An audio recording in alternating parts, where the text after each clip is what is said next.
Bonjour et bienvenue dans cette série de vidéos où je vous parle de conseils de santé et longévité. Alors aujourd'hui je voulais vous parler des antibiotiques parce que c'est vrai qu'on en consomme beaucoup trop de nos jours.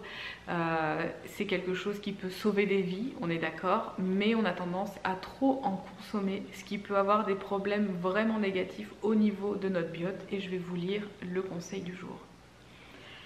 Alors, restez actif grâce aux probiotiques.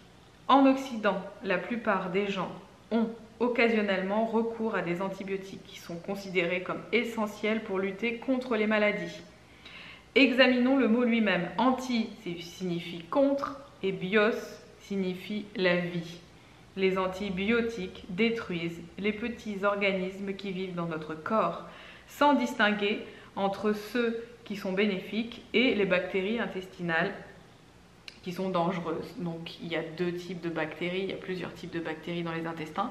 Il y a les bonnes et les mauvaises et forcément quand on envoie une bombe, on ne fait pas la différence entre ce qui est bon et ce qui est mauvais. Donc là on détruit tout en fait, le bon et le mauvais.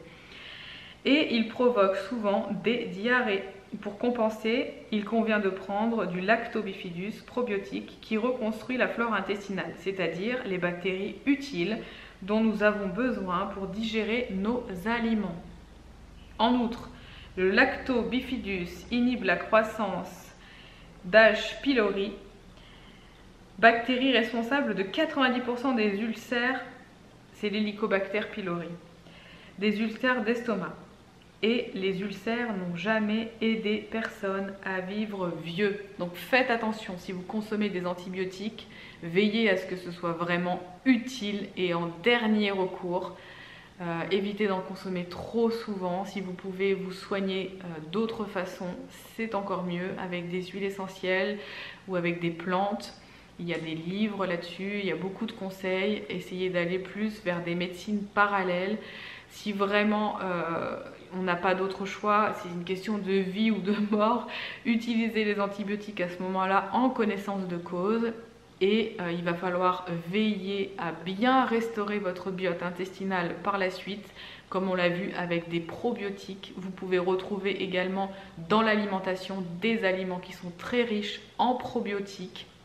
Donc tout ce qui va être lacto-fermenté, par exemple le soja lacto-fermenté, les légumes lacto-fermentés, les olives, les cornichons. Veillez vraiment à consommer ce genre de produits et aussi vous avez des gélules qui sont très bien en pharmacie. Essayez de trouver celles qui se conservent au frigo parce que si vous voulez des probiotiques qui sont actifs, qui sont vivants, il faut qu'ils soient conservés au frigo. Il n'y a qu'une seule marque qui fait ça, donc vous trouverez très facilement chez votre pharmacien ce genre de produit. Mais surtout, consommez des probiotiques pour éviter d'altérer trop votre biote intestinale et d'avoir trop de soucis après par la suite. Voilà, ce sera tout pour le conseil d'aujourd'hui et je vous dis à demain.